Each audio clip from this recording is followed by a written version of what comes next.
Hi, welcome to Sai kitchen. இன்னைக்கு நம்ம என்ன பார்க்க போறோம்னா சிக்கன் குழம்பு எப்படி ஈஸியாக வித்தின் ஒரு 15 மினிட்ஸில் நம்ம பண்ணலான்றத பார்க்கலாம். அதுக்கு இன்னைக்கு நான் வந்து 3/4 கிலோ சிக்கன் எடுத்திருக்கேன். அதை மஞ்சள் போட்டு நல்லா வாஷ் பண்ணி வச்சுருக்கேன்.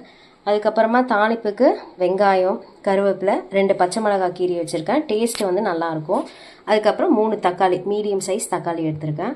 ஸோ இதுக்கு முக்கியமான இம்பார்ட்டண்ட்டான திங்ஸ் பார்த்தீங்கன்னா நம்ம கொஞ்சம் கிரைண்ட் பண்ணி நம்ம போட போகிறோம். அது என்னென்னா சின்ன வெங்காயம் கொஞ்சம், ஒரே ஒரு சின்ன துண்டு தேங்காய், அதுக்கப்புறம் 2 ஸ்பூன் மிளகு, அதுக்கப்புறம் 1 ஸ்பூன் சோம்பு, அதுக்கப்புறமா கேஷ்யூவும், அதுக்கப்புறமா கசகசாவும் நல்லா வாஷ் பண்ணிவிட்டு ஊற வச்சுருக்கேன் ஒரு 1/2 hour. இப்போ இதெல்லாம் போட்டு நம்ம கிரைண்ட் பண்ணிடலாம். இதுதான் வந்து நமக்கு இந்த டிஷ்ஷுக்கு நல்லா ஒரு ஃப்ளேவரை கொடுக்கும். இப்போ நம்ம அதை அரைச்சிட்டு வந்துடலாம். இப்போ இதை கிரைண்ட் பண்ணியாச்சு. இப்போ கொஞ்சம் குக்கரில் நம்ம எண்ணெய் ஊற்றி கொஞ்சம் 2 ஸ்பூன் எண்ணெய் ஊற்றிருக்கேன். நான் 3 ஸ்பூனே ஊற்றிருக்கேன். இதில் வந்து கொஞ்சம் தாளிப்புக்கு பிரியாணி இலை, 2 பட்டை, 1 ஏலக்காய், 3 கிராம்பு போட்டிருக்கேன். இப்போ இதை போட்டு பொரிஞ்ச உடனே நம்ம வெங்காயம், பச்சை மிளகா, அதுக்கப்புறம் கருவேப்பிலை போட்டு நல்லா வதக்கலாம். இப்போ வெங்காயம் வதங்கிச்சு. நான் 1 ஸ்பூனு இஞ்சி பூண்டு பேஸ்ட்டு ஆட் பண்ணியிருக்கேன். ஸோ இதையும் அப்படியே நம்ம கொஞ்சம் ஃப்ரை பண்ணிக்கலாம். நம்ம இது குக்கரில் வைக்கிறதுனால வந்து நம்ம ரொம்ப ஃபைனாக வதக்கணும்னு அவசியம் இல்லை. சும்மா லைட்டாக வதங்கினாவே போதும் நமக்கு.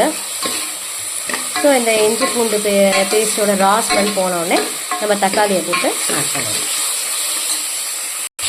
இப்போ தக்காளியும் போட்டுட்டேன். இதுவும் கொஞ்சம் அந்த மசியல் ஆகிற வரைக்கும் நம்ம வதக்கிக்கிட்டே இருக்கோம்.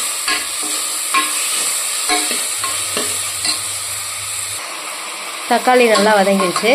இப்போ வந்து நம்ம சிக்கனை போட்டு அப்படியே லைட்டாக ஃப்ரை பண்ணலாம். அப்போ தான் அந்த சிக்கனில் இருக்கிற தண்ணியெல்லாம் வெளியே வரும். நம்ம தண்ணி எதுவுமே ஆட் பண்ணாதீங்க இப்போக்கி. அதுக்கப்புறமா அது தண்ணி விடுறப்ப நம்ம கொஞ்சம் மிளகாத்தூள், அதுக்கப்புறமா வந்து தனியாத்தூள், கரம் மசாலா எல்லாம் ஆட் பண்ணிக்கலாம். ஃபஸ்ட்டு சிக்கனை நல்லா வதக்கிடலாம். நம்ம பார்த்தீங்கன்னா சிக்கனை வதங்கிடுச்சு. பார்த்தீங்கன்னா லைட்டாக தண்ணி வந்திருக்குங்களா. ஸோ இப்போ நம்ம வந்து சில்லி பவுடரு, கொரியாண்டர் பவுடர் போட்டு கரம் மசாலா போட்டு நல்லா வதக்கிடலாம். இந்த தண்ணியிலே கொஞ்சம் வேக விடலாம். அதுக்கப்புறமா நமக்கு தேவையான தண்ணியை நம்ம ஊற்றிக்கலாம். பார்த்திங்கன்னா மல்லித்தூள், மிளகாத்தூள், இந்த கரம் மசாலா ஆட் பண்ணிட்டேன். இப்போ அதை அப்படியே கொஞ்சம் வதக்கிட்டு அதுக்கப்புறம் இப்போ நம்ம அரைச்சி வச்சுருக்கோம்ல, சின்ன வெங்காயம், தேங்காய், மிளகு, சோம்பு எல்லாமே போட்டு அரைச்சி வச்சுருக்கோம்ல, அந்த பேஸ்ட்டையும் போட்டுட்டு நமக்கு தேவையான அளவுக்கு நம்ம தண்ணி ஊற்றி போட்டுக்கலாம். லிட் போட்டு மூடி வச்சிடலாம். நான் ஆல்ரெடி வெங்காயம் வதக்கிறப்பயே இந்த டிஷ்ஷுக்கு தேவையான உப்பை நான் ஆட் பண்ணிட்டேன். லாஸ்ட்டாக நம்ம எல்லாம் இது ரெடி பண்ணதுக்கப்புறம் உப்பு தேவைன்னா நம்ம ஆட் பண்ணிக்கலாம். இப்போ இது நல்லா கொதிக்குது. கொஞ்சம் வதக்கிட்டு அதுக்கப்புறமா நம்ம அரைச்சி வச்ச பேஸ்ட்டை ஊற்றிடலாம். ஸோ இப்போ எல்லா ஸ்பைசஸும் ஆட் பண்ணி அரைச்சி வச்சதை எல்லாத்தையும் போட்டேன். தேவையான அளவுக்கு தண்ணி ஊற்றி வச்சிட்டேன். இப்போ நம்ம இதை லிட் போட்டு 4 விசில் விடலாம்.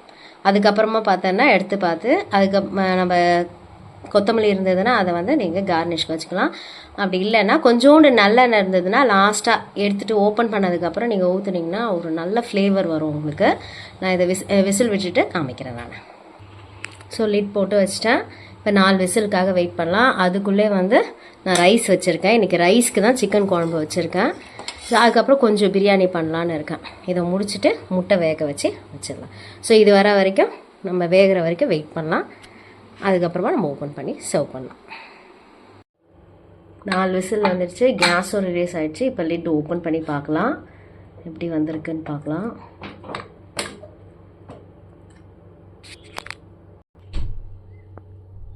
இப்போ பார்த்தீங்கன்னா நல்லா வெந்துடுச்சு. இப்போ நல்லா லாஸ்ட்டாக கொத்தமல்லி தூவி நம்ம ரைஸோட பிரியாணி இல்லைன்னா ஒயிட் ரைஸ் எதை வச்சு வேணாலும் நம்ம சாப்பிட்லாம்.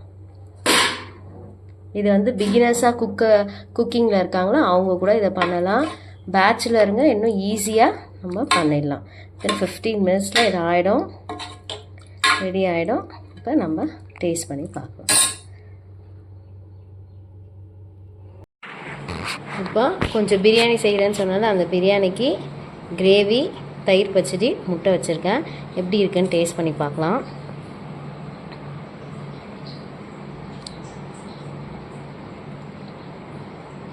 உண்மையாகவே சூப்பராக இருக்குது. ஸோ இது வந்து not only for biryani, white ரைஸ்க்கும் நம்ம போட்டுக்கலாம். சப்பாத்தி, பூரி, தோசை எல்லாத்துக்குமே இந்த சைட் டிஷ்ஷை யூஸ் பண்ணி செஞ்சுக்கலாம். வித்தின் குயிக் ஒரு ஷார்ட் டைமில் நம்ம ஈஸியாக செய்யலாம்.